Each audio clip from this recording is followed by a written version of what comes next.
Hola, hola a todos. Vamos con un nuevo vídeo, en este caso dedicado al espacio rural. Es nuestro tercer vídeo, si no recuerdo mal, y nos quedamos el último día analizando los cultivos de secano. Estábamos viendo las actividades que se desarrollan en el espacio rural. Acordaros que eran agricultura, ganadería y explotación forestal, aparte de otros usos más modernos, más nuevos. Y estábamos analizando la agricultura. Y dentro de la agricultura estábamos viendo los cultivos de secano, que ya lo hemos terminado, y ahora nos tocaría ver los cultivos de regadío. Vale, con respecto a los cultivos de regadío, tener en cuenta que es un tipo de producción bastante beneficiosa porque se dedica gran parte de la producción a la exportación con un fuerte valor añadido, pero que también puede tener algunos inconvenientes. Tener en cuenta que el regadío suele darse en territorios donde llueve poco y necesita un gran aporte extra de agua. De hecho, ahora cuando empecemos el punto 3.1.2, lo primero que vamos a hacer es definir qué es la agricultura de regadío, y es aquella que no tiene suficiente con el agua de lluvia, sino que necesita un aporte extra de manera artificial, ¿vale? Pero ahora ven, ahí está. ¿Vale? Es una práctica que aporta agua adicional a los cultivos, favoreciendo su crecimiento. Bueno, la clave está en que necesita aportes no naturales, es decir, no de lluvia, de agua. ¿Dónde vamos a encontrar la mayor parte de los regadíos? Claro, si lo medimos en superficie, pues nos tenemos que ir a comunidades autónomas muy grandes como Andalucía o Aragón. Aunque ya sabemos, perdona, que es el Levante donde encontramos los regadíos más potentes a la hora de la exportación. Andalucía y Aragón he dicho, Andalucía y Castilla y León, esos son los dos más grandes, ¿vale? Aunque Aragón también tiene importancia. Claro, las superficies extensas son las de los cereales, pero recordad que el regadío levantino está hecho a base de huertas, hortalizas y frutales, ¿sí? Aunque, bueno, cuando hablamos de superficie extensa, pues los cereales tienen una gran superficie. Aquí tenéis lo que os decía, los regadíos más intensivos, porque el cereal es más extensivo. El regadío intensivo es el que se encuentran en la zona mediterránea, en el Levante. Y ahí tenemos los cítricos, las hortalizas, sabéis que el cítrico es toda la familia de los limones y demás. Y en contraposición tenemos la zona cantábrica, que es muy montañosa, donde el regadío tiene menor presencia. Y aquí lo que os decía de los regadíos extensivos de la meseta y de los grandes ríos. Ahí es donde se cultiva fundamentalmente cereal como el maíz o el algodón. Y tenéis ahí pues otros productos como el tabaco, que es muy típico en Extremadura, o la remolacha en Castilla y León. Y aquí tenéis lo que os dije al principio. El regadío es un buen productor porque beneficia mucho económicamente, los productos se venden bien y a un buen precio, se exportan a Europa y al resto del mundo, pero también hay que tener en cuenta que hay algunos inconvenientes, como el hecho de necesitar ese aporte de agua en territorios donde no llueve. Y entonces a veces hay que crear infraestructura para acumular agua que genera pues, un impacto medioambiental considerable. Y además también se genera una lucha por algunos territorios, entre algunos territorios por conseguir ese agua, ¿vale? Así que no todos son ventajas en el regadío. Terminamos entonces con la agricultura y empezamos la ganadería, otra actividad del espacio agrario. La ganadería, de una u otra manera, siempre ha estado vinculada a la agricultura, de manera tradicional, bien para los animales, utilizando a los animales como fuerza para tirar de los aparejos de la actividad agraria, animales de tiro, o bien para abonar la tierra, etcétera. Eso es la ganadería tradicional, pero hoy en día la ganadería tradicional convive con una ganadería de tipo industrial en el que se producen grandes cantidades de carne, leche y demás. Nuestra ganadería se basa fundamentalmente en nuestras especies autóctonas, cabra, oveja, vaca y nuestra especie estrella, que es el cerdo, ¿vale? Bueno, aquí tenéis lo de la agricultura vinculada a la ganadería. Aquí tenéis la importancia que tiene hoy en día la ganadería, llegando a un 40% de la producción final, agraria. Aquí tenéis las especies tradicionales, la cabra, la oveja, la vaca, típica de una ganadería extensiva. Aquí tenéis lo que os decía de la ganadería industrial, que hoy en día hemos pasado de ser ganadería extensiva, que sigue siendo en gran parte, porque todas las dehesas tienen ganadería extensiva. Esa explotación agroganadera que es la dehesa tiene a los toros por allí pastando, a las ovejas, ¿sí? Es una ganadería extensiva. Pero también tenemos la ganadería intensiva, de tipo industrial, en el que en las granjas están confinados los animales, estabulados, cerdos, vacas, las especies avícolas, ¿vale? Produciendo de manera muy intensiva, aprovechando al máximo el rendimiento de la granja. Vamos a ver los diferentes tipos de ganadería que tenemos en España. Esto es muy importante para no confundir los términos. La ganadería bovina o cabaña bovina es lo mismo que la vacuna, es decir, vacas, toros, bueyes y su aprovechamiento carne y leche, fundamentalmente. Luego tenemos la ovina, que son las ovejas, y la caprina, que son las cabras. Aquí también tenemos carne, leche y la lana de las ovejas. Bueno, y los derivados lácteos de la leche. Derivados lácteos. Los derivados de la leche, que son los lácteos. Y la más importante de todas, que es nuestra cabaña porcina, que se mueven las dehesas del sur fundamentalmente, en Sevilla, Huelva, Badajoz, Salamanca. La zona de las dehesas son las zonas más importantes del cerdo. Bueno, he dicho Sevilla, que hay dehesas, pero la verdad es que las dehesas de Sevilla no están hechas para cerdo, especialmente. Tenemos el cerdo de Jabugo en Huelva, el cerdo extremeño, Cabeza la Vaca, Calera de León, Monesterio, ¿vale? El cerdo de la Sierra de Montánchez, y luego tenemos Salamanca con Guijuelo, que es de los más importantes que hay. Otro tipo de ganadería, entre comillas, son los pollos y las aves, porque esto es la cabaña avícola. Esto está en las granjas, fundamentalmente para los huevos y la carne del pollo. Y por último, de menor importancia, el ganado mular, el caballar, etc.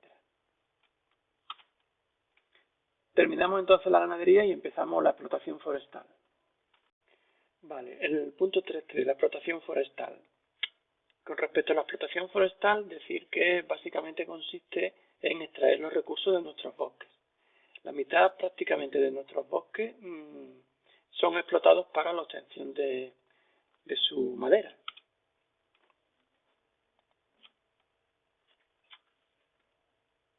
Vale, bueno, he puesto en la cifra 2,7 millones de hectáreas, pero es lo de menos. Lo importante es ver que tenemos un aprovechamiento al 50% de lo que tenemos con respecto a la madera. ¿Dónde podemos encontrar los principales bosques que explotamos? En el norte, zona de los Pirineos hasta Galicia, la cordillera cantábrica. Y luego hay varias zonas así específicas como Soria, donde hay importante número de pinares, o Huelva con los eucaliptos. Las especies que más rentables son las frondosas. Esto recordarlo de cuando vimos el tema de las regiones biogeográficas, el roble, el haya, el castaño y el eucalipto. Sin embargo, también contamos en España con un importante número de coníferas, los pinos fundamentalmente, que también son explotados. ¿Para qué se usa la madera que obtenemos de los árboles? Bueno, fundamentalmente la industria del mueble y de la construcción, la fabricación de papel y, en el caso del alcornoque, es muy importante la industria del corcho. Y por último, hay que decir que la PAC, la Política Agraria Comunitaria, y desde España el Plan Forestal está haciendo todo lo posible por recuperar las zonas arboladas a través de las repoblaciones y también la silvicultura, que la silvicultura es el nombre que se le da a la explotación forestal, que no lo habíamos dicho hasta ahora, pero es un concepto importante, silvicultura. El último punto que vamos a ver hoy es el punto 4, las nuevas funciones del espacio rural. Luego poner 2 puntos el paisaje. Vamos a ver también parte del paisaje, porque las nuevas funciones del espacio rural es muy poquito, y el paisaje es mucho, es bastante largo. Así que solamente vamos a ver hoy los factores humanos que condicionan el paisaje de España.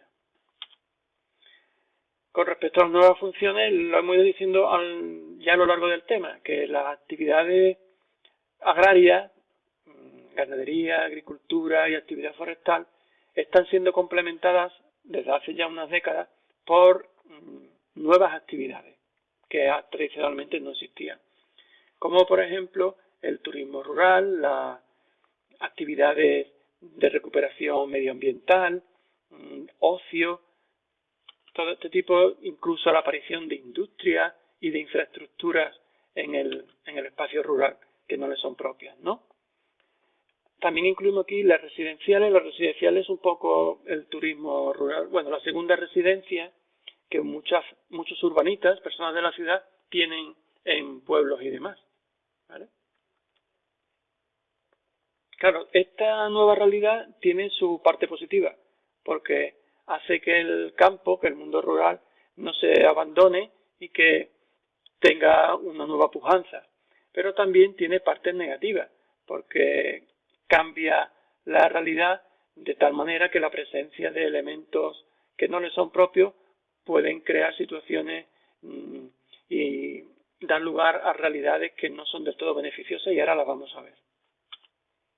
Positiva. Bueno, ya veis, la recuperación de la economía rural a través de la integración en el territorio de otras actividades nuevas, ¿vale? Que eso beneficia económicamente. Pero las negativas, por lo que decíamos, la presencia de ciertos elementos que no son propios pueden cambiar el entorno, degradándolo o contaminándolo. Incluso puede haber aspectos de conflictivos con respecto al agua, por ejemplo, que tradicionalmente va para la agricultura, pero con las nuevas actividades ese agua puede ser necesitada para otras cosas, y hay una lucha entre lo tradicional y lo nuevo. Y el punto central de este apartado, que es el paisaje agrario. El paisaje agrario es la realidad que vemos en el entorno rural, es decir, la morfología, el aspecto exterior que presenta el espacio. Paisaje agrario y espacio agrario no debemos confundirlo.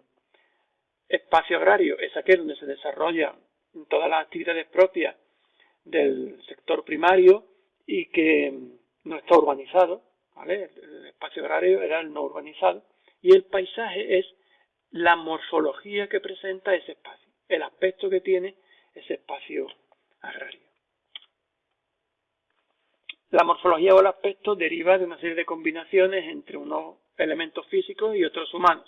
Los elementos físicos los hemos estudiado ya a lo largo de este curso, porque hemos estudiado el relieve, hemos estudiado el clima, hemos estudiado la vegetación, los ríos, ¿vale? Este conjunto de elementos físicos configuran un paisaje, pero no es suficiente. Hay otra serie de elementos que están dentro del paisaje y no son naturales, son humanos. Entonces, de esa combinación aparecen diferentes tipos de paisajes. Antes de ver los diferentes paisajes de nuestro territorio, vamos a ver cuáles son esos factores humanos que influyen para configurarlos. Y son, vamos a empezar por los demográficos, el hecho de que haya una presión demográfica sobre un territorio puede cambiar su fisonomía. Y el hecho de que un territorio sea abandonado por la población también cambia el paisaje. Mirad de qué manera. Si hay muchas personas, tienen que alimentarse, y ese paisaje que les rodea puede cambiar en su fisonomía porque aparecen más tipos de cultivos, se hacen los cultivos de manera intensiva, se parcela el territorio, lo que sea.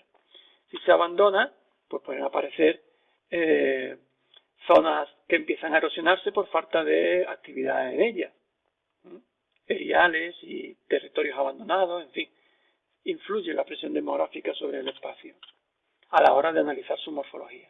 Desde un punto de vista técnico, también influye, porque la aparición de maquinaria, la utilización de fertilizantes, de abonos artificiales, van transformando el espacio.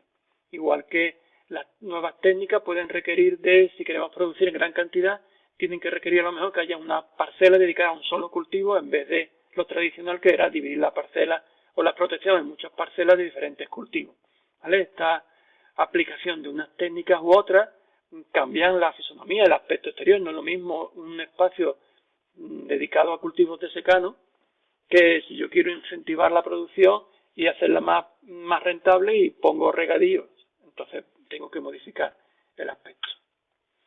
Económicos y sociales.